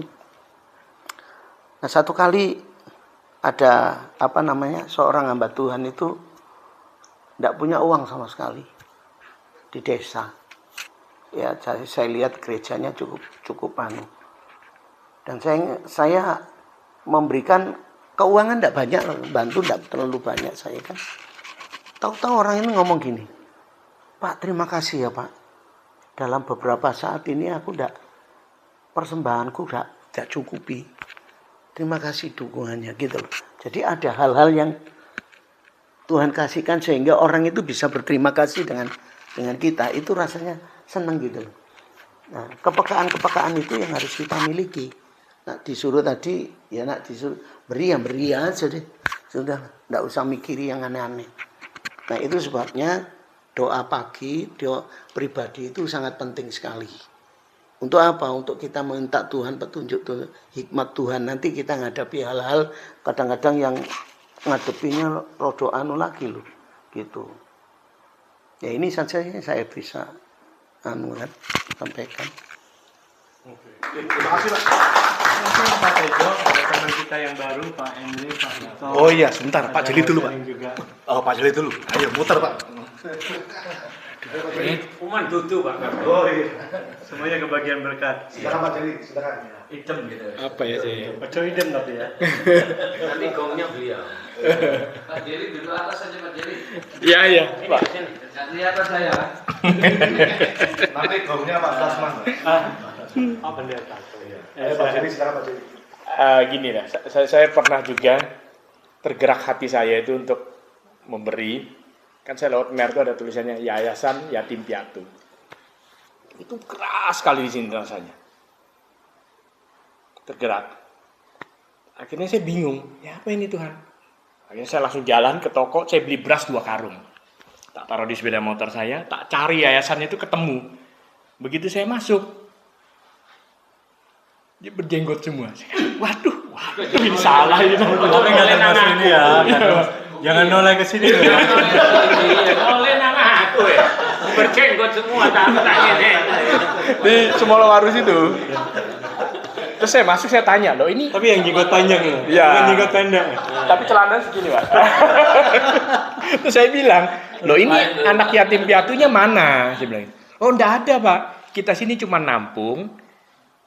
Nanti baru kita bagi katanya. Waduh. Nama saya, waduh, kok kayak gini nama saya. Untung berasnya masih tak taruh di motor. Oh iya dah, terima kasih ya, saya bilang gitu. Akhirnya saya pulang. Enggak gitu, makanya saya pikir, Tuhan kayaknya salah ini saya bilang nama saya gitu. Akhirnya langsung tak bawa ke Pak Alek. Pendeta Pak Alek si Maliba itu. Tapi kira paling ini aja yang benar Tuhan. Akhirnya saya sana. Nah itu menurut teman-teman salah enggak saya itu? Itu aja. Terima kasih. Lanjut Pak. Ya, boleh.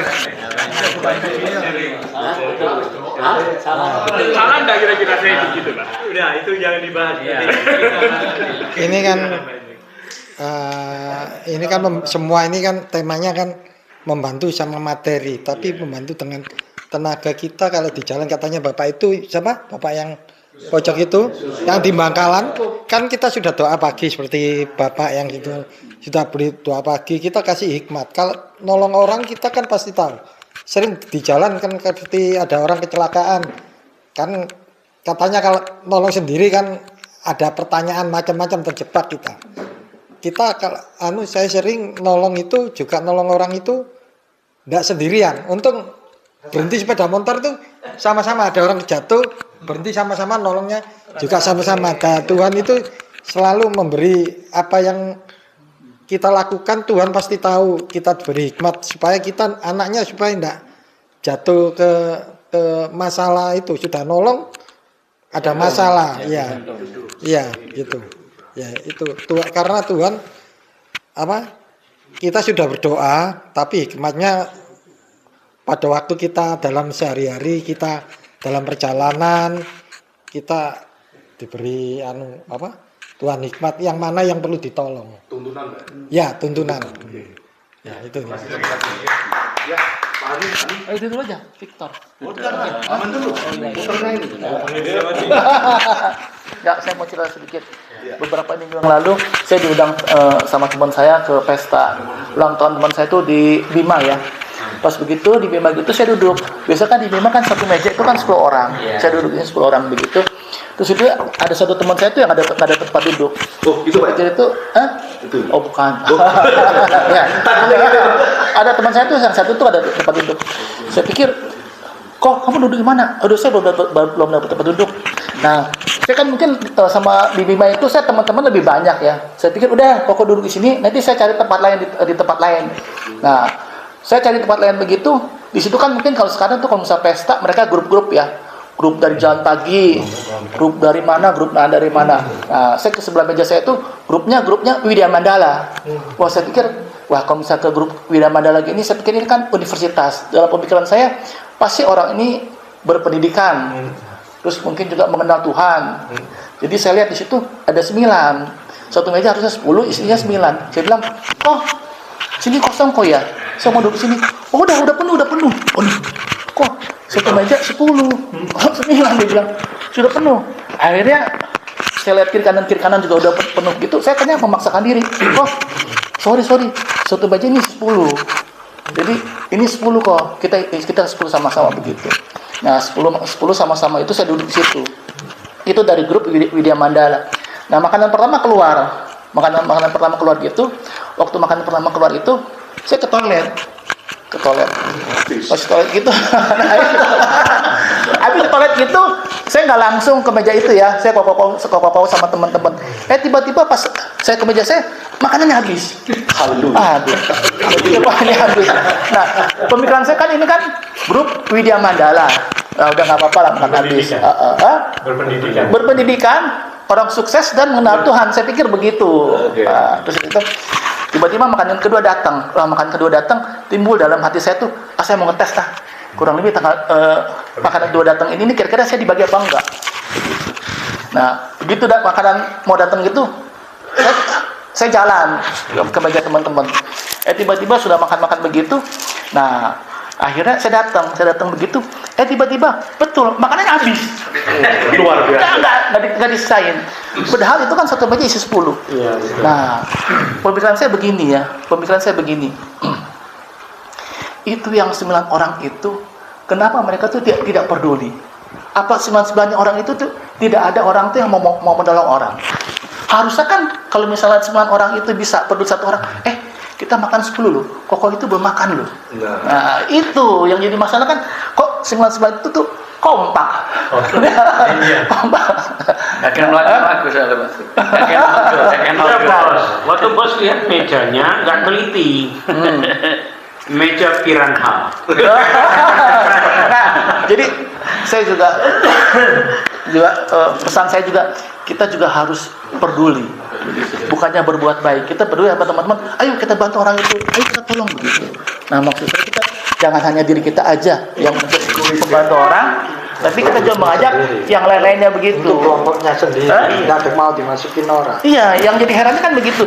9 orang ini kan juga kompak dia. Ya, itu begitu ya. Terima kasih. Tuhan berkati. Pak Dosos, Pak Beni ya? Pak Victor, kita temanya malam hari ini lebih baik tangan yang menolong daripada bibir yang berdoa. Mungkin ada sharing dari Pak Victor dan Ibu ya? Ya, silakan. Silakan. Mungkin ada mau sharing atau Pak Victor. Dalam kehidupan proses itu yang praktis sehari-hari aja. Iya, kalau dari saya sih saya cuma sharing singkat aja. Menolong itu kita tidak menolong ketika kita berkelimpahan saja, kita berkekurangan, kita juga harus tetap menolong kalau memang itu dibutuhkan gitu. Jadi kalau ada tadi berdoa dulu terus baru menolong, ya kalau menurut saya lebih baik ya tolong aja gitu loh. Firman Tuhan kan juga mengajari untuk menolong gitu loh. Nah, juga menolong itu kadang-kadang menolong orang yang tidak dikenal, juga menolong teman ini kadang ada yang ketika ditolong balas baik, ketika kita minta tolong juga ada yang diem aja, ada yang malah jahat sama kita. Nah, itu juga kita walaupun sama yang jahat ini kita ketika dia minta tolong ya kita tetap harus menolong gitu. Ya, kalau dari saya sih seperti itu. Ya, kalau dari saya tuh tipe orang yang ya nggak hitung-hitungan sih kalau nolong orang. Kalau lagi saya nolong orang ya saya tolong. Saya nggak apa-apa sih ketemu di pasar, kepengin bayarin seseorang ya saya bayarin, tergerak aja gitu ya, tergerak gitu. Dimanapun saya berada, ketika saya memang ada berkat ingin nolong orang gitu ya akan saya lakukan. Walaupun gitu. dia tuh mampu atau tidak mampu?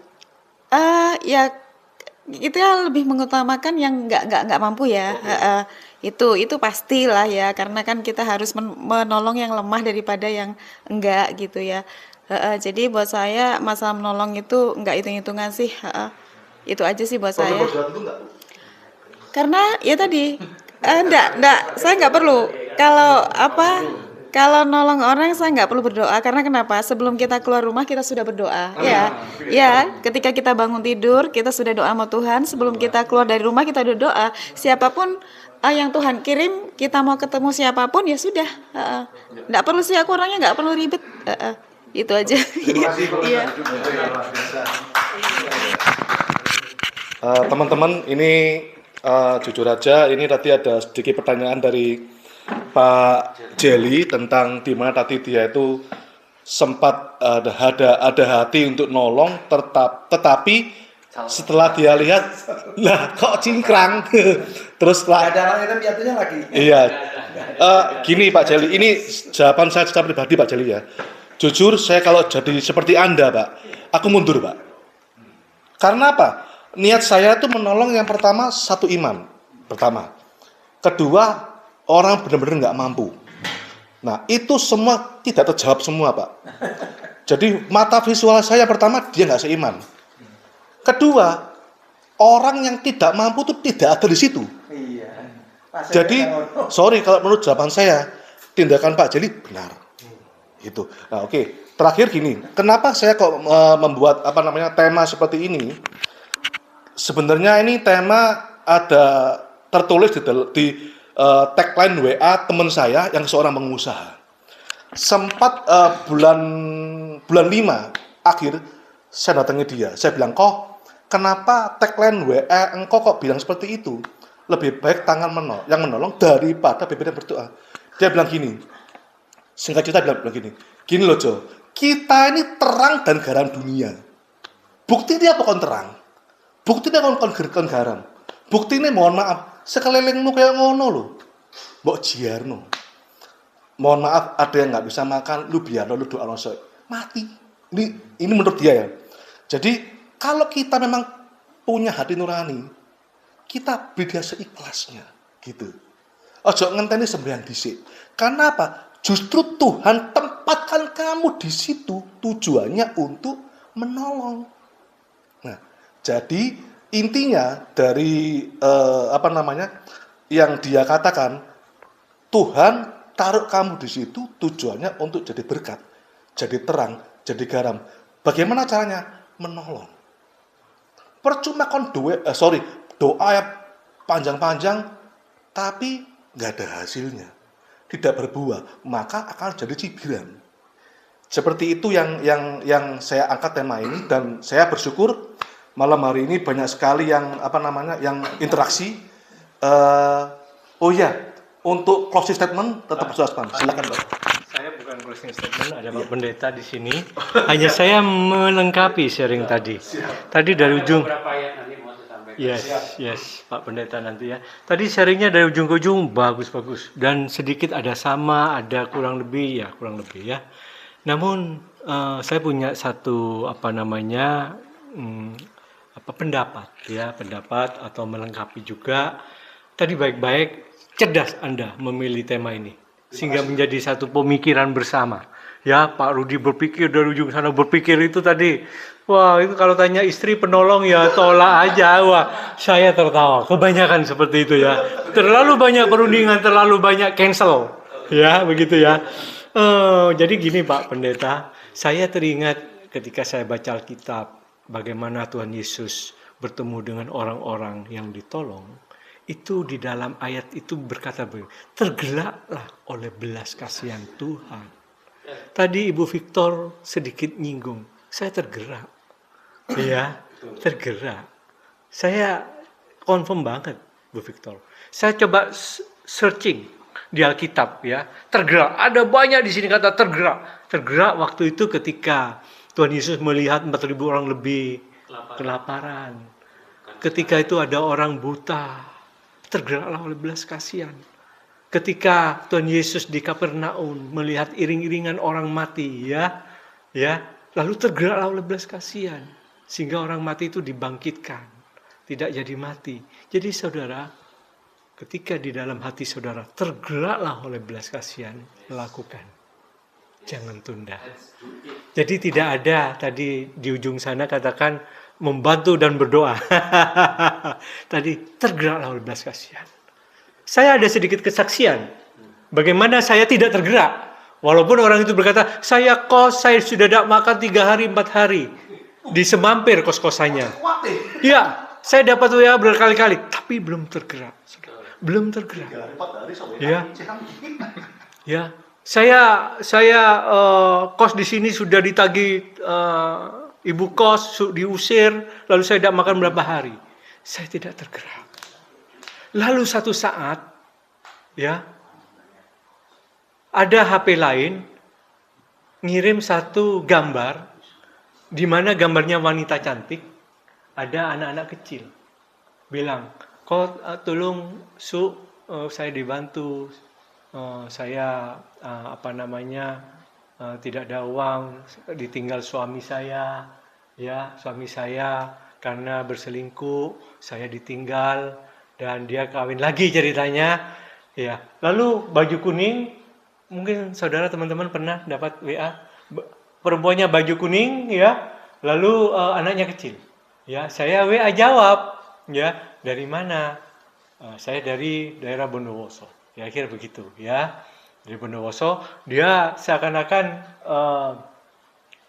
meminta pertolongan dan dia seakan-akan di dalam WA itu menggoda saya, memancing saya, ya. Tidak usah katakan seperti apa pancingannya, ya, ya. Wanita ini jadi gambarnya itu gambar wanita itu cantik, ya. Lalu dikirim ke saya foto yang lain, versi yang lain tapi sama wajahnya, ya, dengan anak kecil. Ya, lalu dia mau ngajak ketemuan saya di luar, di daerah barat. Karena dia sekarang terpaksa kos daerah barat. Ya, oke. Lalu saya berkata, "Kenapa Anda kok sendirian?" Gitu ya. Ya, lalu boleh saya telepon. Tidak mau dia ditelepon. Tidak mau, jangan ditelepon. Saya masih ada di luar. Oke. Lalu WA, intinya menggoda. Maaf kata, semua orang boleh digoda. Boleh. FGB Man mungkin boleh digoda. Tapi jangan tergoda. Yes. Amin. Ibu tertawa tuh. Kenapa saya sudah tahu ya? Silakan saudara digoda. Ada 1000 bidadari kiri kanan menggoda. Silakan. Tapi jangan tergoda. Yes, ya. Satu saat saudara, ketika saya diminta pertolongan oleh orang tadi yang saya tidak tergerak oleh belas kasihan, ya, dia WA saya lagi di HP yang lain, ya, di HP yang lain, dan dia ngirimkan foto yang sama, ya, foto yang sama. Ternyata, ya, orang tadi yang kelaparan dan orang tadi yang bawa nunjukkan foto yang saya kirim wanita cantik ada anak kecil kira-kira sekian, itu orang yang sama, saudara. Ya, ya, saya sudah tahu. Intinya kita tidak tepat memberi orang ini. Kembali lagi kepada firman. Ketika saudara tidak tergerak oleh belas kasihan, ya biasa-biasa saja. Namun ketika saudara tergerak oleh belas kasihan, lakukan itu. Memang Tuhan suruh itu. Ya, demikian sharing saya. Terima kasih. Ya. Saya nambahkan lagi, saudara. Memang setiap kita ini punya pendapat sendiri-sendiri, ya. Tapi Tuhan itu tidak membatasi caranya harus doa dulu, ngerti terus sesudah itu. Tetapi setelah doa itu komunikasi dengan Tuhan. Jadi orang menolong itu bukan materi aja, tapi mendoakan, menghibur, memberi kekuatan, ya toh, kesaksian gitu ya. Nah, doa ini kan komunikasi dengan Tuhan gitu loh. Jadi kalau saudara doa, nanti Tuhan itu punya cara yang lain. Punya cara yang macam-macam loh, saudara. Mungkin teman ada nanti kita tidak bisa nolong toh. Ada teman sing nolong mungkin ngasih kerjaan atau ya apa, ya kan? Makanya kita perlu doa juga, ya. Karena doa itu kan komunikasi dengan Tuhan itu. Karena firman-Nya Tuhan mengatakan sampai saat ini engkau belum meminta, mintalah, ya toh. Dan ketuklah, mintalah dan ketuklah, engkau akan diberi. Itu artinya kita ini tidak dibatasi, saudara. Karena doa itu komunikasi dengan Tuhan. Orang mengatakan bahwa doa terus tok itu, ya tidak apa-apa. Doa itu kan komunikasi terus dengan Tuhan. Ya berarti mengandalkan Tuhan. Orang berdoa itu, ya kan. Kalau tidak berdoa, pokoknya asal pengertian kita sendiri melakukan. Yang penting itu dengan kasih, ya Pak. Seperti Pak Sul mengatakan dengan kasih, dan Tuhan itu melihat hati saudara. Saudara menolong, mengasihi, tapi tidak dengan hati, ya. percuma sia-sia sudah. Jadi Tuhan tuh melihat hati kita, itu aja yang penting. Jadi tidak ada aturan harus doa, harus selalu gitu. Tidak ada urutannya.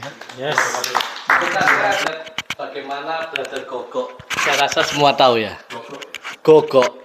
Dia tuh di Tulungagung hobi wes ke sana tuh hobinya ke Tulungagung. Saya tuh heran ya. Padahal saya sering kerja di sana tapi tidak sehobi seperti Pak Gogok kunjungan ke Tulungagung, Pare dan Kediri. Dia bilang begini. Ono jemaat Tulungagung chapter sakit. Dia nggak punya duit, utang duit, koncone tukok nobat kirim nang omahe kongkon ngombe.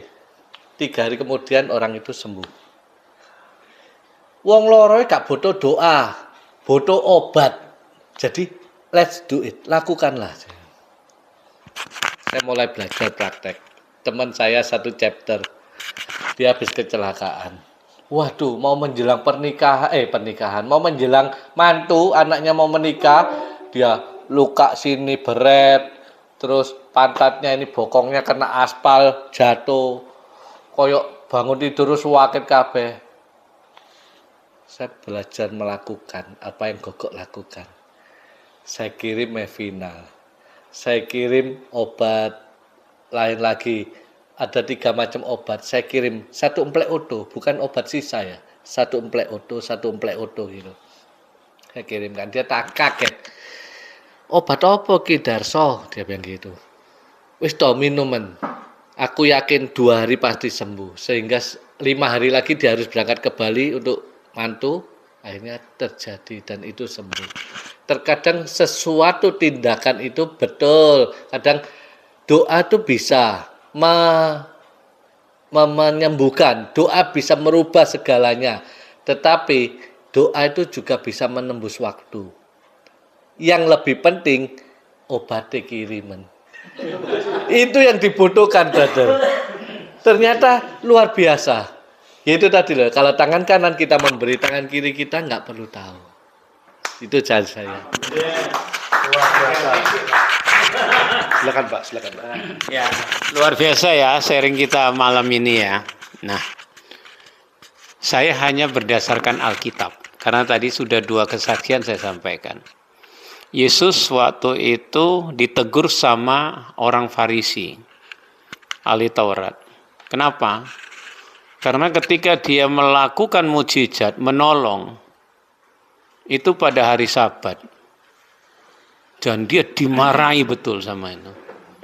Tapi Tuhan Yesus cuma bilang,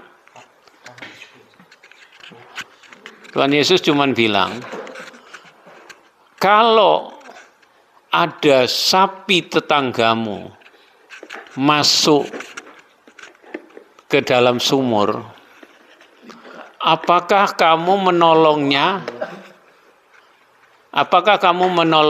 Nanti setelah hari Sabat? Tuhan Yesus tidak ngajarin, ayo doa sih. Enggak. Iya toh? Kan enggak. Tuhan Yesus cuma bilang, apakah harus menunggu hari Sabat baru kamu nunggu? Lah kalau nunggu sampai hari Sabat, ya mate. Kan gitu loh. Ya, jadi hari itu bisa dilakukan. Lakukan aja tadi seperti Pak Darsono bilang, ya teman-teman yang lain bilang. Nah, kenapa demikian? Karena itu perintah Tuhan. Ya di dalam saya closing ayatnya, Matius 22 ayat 37 itu ngomong, kasihilah Tuhan Allahmu dengan segenap hatimu, dengan segenap jiwamu, dengan segenap akal budimu. Tapi tidak berhenti di situ. Itu tanda kita mengasihi Tuhan, tanda kita sudah menerima kasih karunia Tuhan. Ada ayat yang berikutnya, aplikasinya apa? Kasihilah sesamamu manusia. Ya, jadi kalau kita menolong, berarti kita sudah melakukan hukum Tuhan. Iya toh. Tuhan aku tak doa dulu ya, ada nolong wong iki ya kan gitu. Enggak. Jadi ketika kita berbuat baik, itu sama dengan kita sudah melakukan hukum kasih. Ya, hukum kasih. Karena itu perintah Tuhan. Kasihilah Tuhan Allahmu dengan segenap hatimu, dengan segenap jiwamu, dengan segenap akal budimu. Aplikasinya kepada kita sesama teman, kepada lingkungan di mana kita berada, kepada karyawan kita terutama, pembantu kita dan lain sebagainya. Amin. Ya, Tuhan Yesus berkati. Yang tutup doa atau siapa yang tutup doa? Pak Tejo. Puji Tuhan, terima kasih kalau pada kesempatan malam hari ini kita bisa sharing bersama-sama. Sebelum tutup doa, saya minta tolong teman-teman di sini yang mau didoakan siapa saja? Pak Victor, Ibu Victor, atau yang lainnya ada yang mau didoakan? Bantu didoakan siapa? Boleh saya. Pak Victor? Kesehatan. Oke. Yang lainnya? Rumah tangga, Pak. Oke. Iya. Yang lainnya? Pak Benny ya? Pak Heri. Ada yang mau didoakan? Tidak ada. Oke, ini teman kita Pak Thomas ya toh. Itu ibunya sedang sakit. Minta tolong juga didoakan. Jadi yang pertama Pak Victor untuk kesehatan dan keluarga ya Pak. Rumah tangga. Kedua Pak Thomas ibunya ya yang sedang sakit agar beroleh pemulihan. Yang lainnya ada lagi Pak Darso? Pak pekerjaan. Oke. Yang lainnya Pak Yosua? Pak Andoko Santoso? Ya, Andoko Santoso lagi sakit panas dingin. Panas dingin? Oke. Panas dingin demam batuk pilek. Oke. Komplit.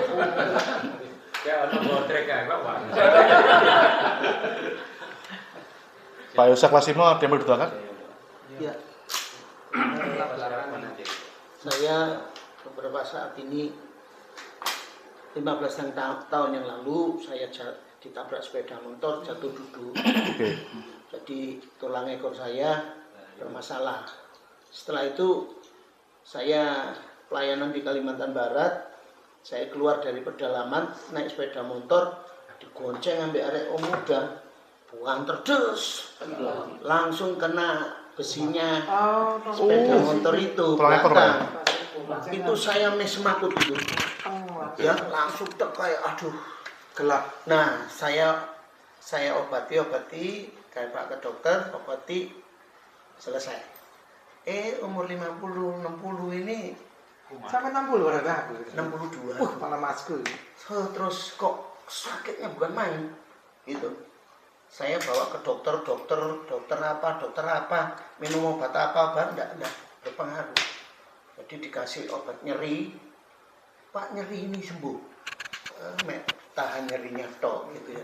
Saya terus kemarin saya dipijet ya. Saya pikir dokternya sudah ngomong sama saya, kok dipijet ini tidak boleh loh Pak.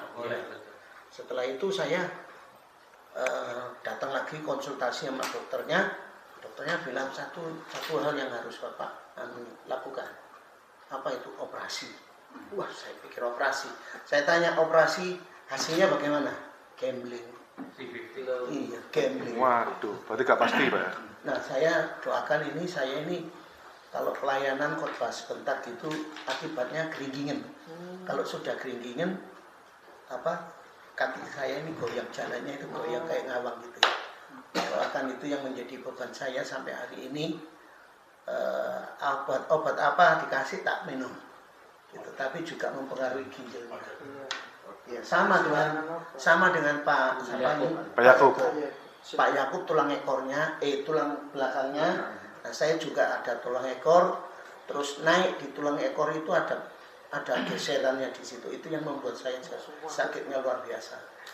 Nah, ini doakan supaya Tuhan beri kekuatan kesehatan saya. Walaupun begini saya tidak patah semangat lah untuk. Haleluya. Puji Tuhan.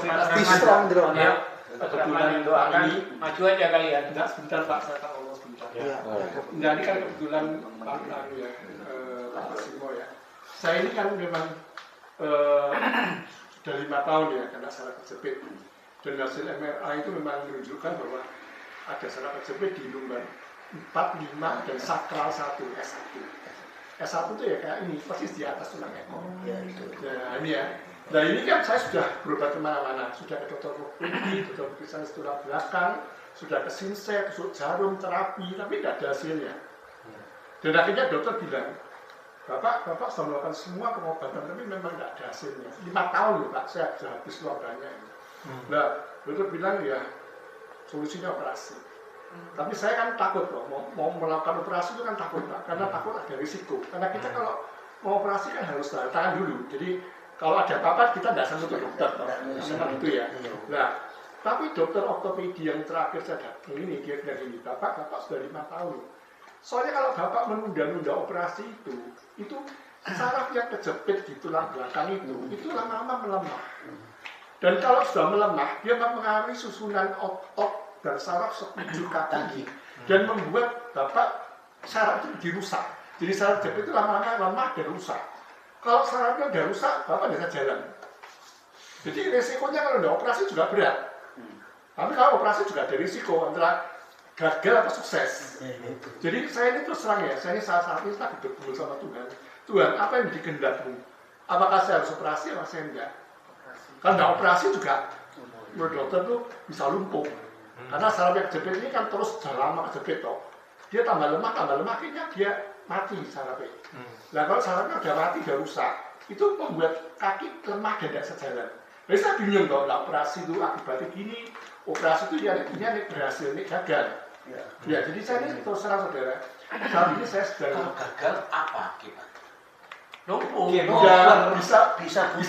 bisa lumpuh atau bisa jalannya tapi nggak bisa normal. Sama Pak Hadi Pranoto gitu, dibawa ke Penang. Normal, dibawa ke Penang. Jalannya nggak bisa. Pak Hadi Pranoto. Iya, Pak Hadi Pranoto sama kayak gitu kecetit. Dibawa ke Penang, ya kalau nggak salah habis banyak ya Pak Suratman ya. Hampir 300-an pada saat totalnya. Sampai 70 ya kurang lebih lah. Ya nginep apa segala macam ya. Mahal ya Pak, ini saya kalau di Indonesia ya itu tadi Mas. 150 saya di kemarin. Simsalabim abra-kedabra. Ya kira-kira gitulah, kira-kira operasi itu habisnya itu 50 juta. Oke Pak, Mas Ratman, saya 9:30 harus pulang ya. Oke, karena ini ada banyak yang didoakan, ya saya berdoa untuk Pak Victor. Pak Sosman sebentar Pak, ini mau ada sedikit pengumuman Pak. Ini pengumuman sebetulnya dari RVP-nya Pak Sirasman ya.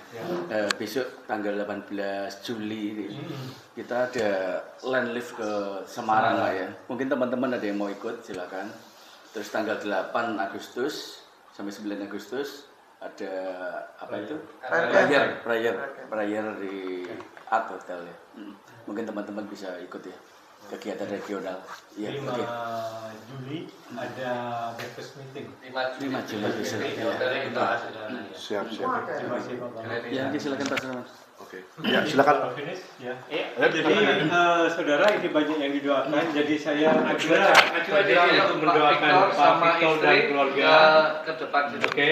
Nanti Pak Rudi bisa bantu mendoakan Pak Darso ya. Pak Kesehatan. Pak Tawan bisa membantu doakan Pak Lasimo dengan Pak Yakub tadi. Duduk aja. Ya. Lalu ada satu Pak Handoko dengan mamanya Pak Thomas. Beliau kan ada orang di sini supaya bisa dibantu Pak Hani ya, Pak Hani tolong membantukan doa Pak Handoko dan mamanya Pak Thomas.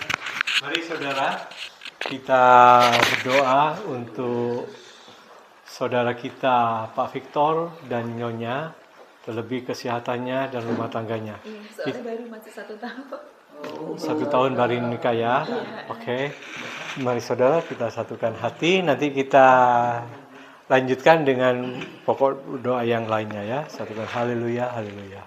Terima kasih Tuhan, hamba-Mu pada malam ini mengucap syukur buat segala kebaikan anugerah-Mu. Kalau pada malam ini kami ada di tempat ini bukan kebetulan. Tuhan punya rencana yang indah setiap kami semua Tuhan. Terlebih kepada anak-Mu, Pak Victor dan keluarga. Tuhan, kami rindu Engkau memberkati setiap kesehatannya Pak Victor. Apa yang menjadi pergumulannya dalam kesehatannya, Engkau boleh Tuhan berikan yang terbaik di dalam kesehatan Pak Victor. Dari ujung rambut sampai ujung kaki, Engkau menjamah dengan kasih Tuhan, dengan karunia Tuhan, dengan anugerah Tuhan, dan kesehatan yang sempurna boleh terjadi dalam kehidupan Pak Victor.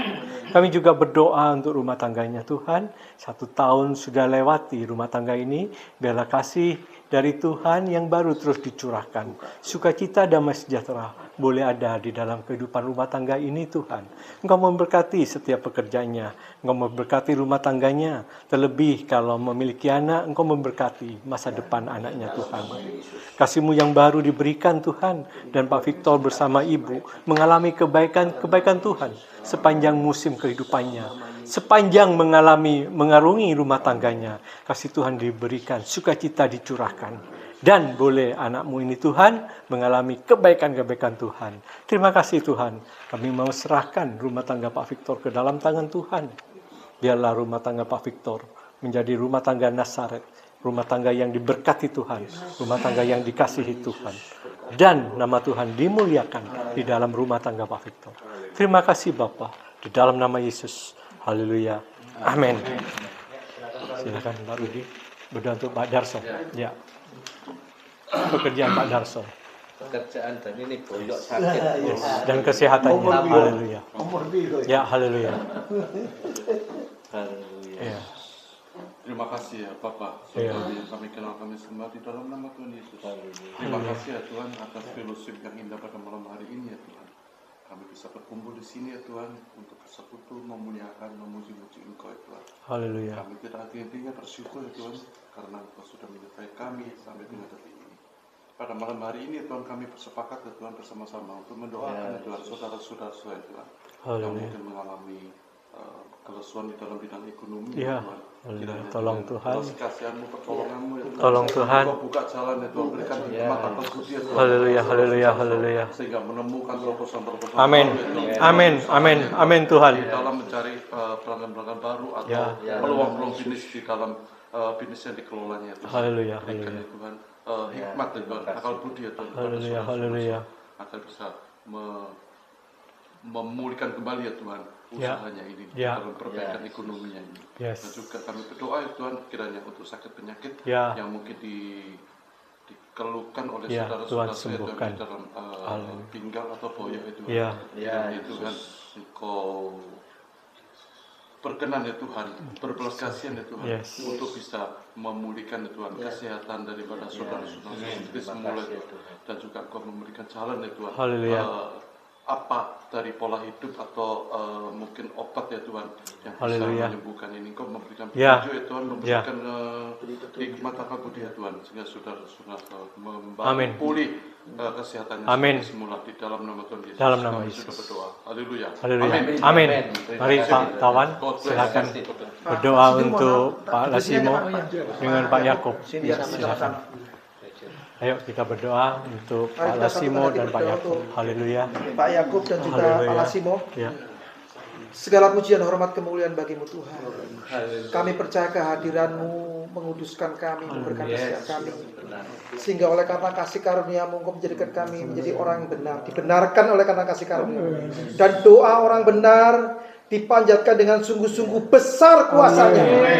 Tuhan, kami percaya kami oleh karena kasih karunia-Mu kami dibenarkan. Kami percaya tubuh ini bait Roh Kudus Tuhan, bukan tempat sakit penyakit. Kau nyatakan belas kasihan-Mu buat Pak Lasimo dan juga buat Pak Yakub Tuhan. Yes.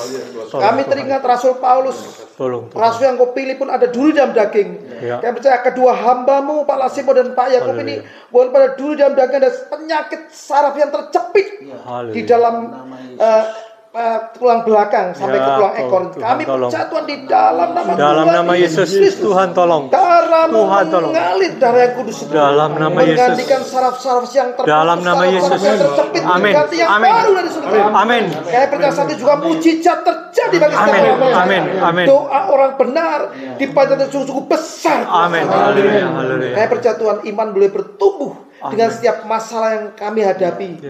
Pak Lasimo dan Pak Yakub makin bertumbuh dalam iman dan Amin. Yesus. Amin. Amin. Setiap masalah Percaya, yang hadapi dan kami percaya. akan mengalami Haleluya. pengalaman pribadi bersama Tuhan. Mujizat masih ada sampai hari ini. Ya, Kami percaya terjadi. Tuhan. Kesembuhan terjadi. Amin. mujizat Terjadi. Tuhan sendiri akan mengoperasi. Yes, terjadi Tuhan. Malaikat dari surga mengirim Kami syarat percaya. yang baru. Terjadi Tuhan. Haleluya. Dalam nama Bapa, Dalam nama Yesus. Putra, Roh Kudus, dalam nama Tuhan Yesus Kristus saya percaya dan bersyukur. Haleluya. Haleluya. Amin. Amin. Ya, makasih Pak. Silakan Pak Hanming dulu berdoa untuk mamanya Pak Thomas dan Pak Andoko. Ya, silakan Pak Hanming. Tuhan, Haleluya. terima kasih Tuhan atas malam ini Tuhan. Kami juga mau berdoa Tuhan untuk mamanya Pak Thomas dan saudara kami yang terkasih Pak Handoko Tuhan, yang pada saat ini sedang sakit Tuhan, yang Kau lawat dia Tuhan, melalui obat yang dia minum Tuhan, melalui bilur-bilur di kayu salib Tuhan, mereka ini sembuh Tuhan. Haleluya. Mereka boleh pulih kembali dan boleh memuliakan nama-Mu selalu. Terima kasih Tuhan, dalam nama Yesus kami berdoa. Amin. Kasih Tuhan, angkatlah kedua tangan. Ya. Tanda engkau menyerahkan hidupmu kepada Tuhan. Haleluya. Dan percayalah ketika engkau mengangkat tangan, Ya. Tuhan akan turun tangan. Amin. Terimalah berkat Tuhan. Ya. Tuhan memberkati engkau dan melindungi engkau. Amin. Tuhan menengadahkan wajahnya kepadamu dan memberi engkau damai sejahtera. Amin. Diberkatilah kehidupanmu. Amin. Diberkatilah keluargamu. Amin. Diberkatilah anak istrimu. Amin. Diberkatilah pekerjaanmu, Amin. pelayananmu, Amin. kesehatanmu, Amin. dan apapun yang dijama oleh tanganmu, Yes. dibuat Tuhan berhasil. Amin. Terimalah berkat ini hanya di dalam nama Bapa, Putra, dan Roh Kudus. Sama kita berkata, Amin. Amin.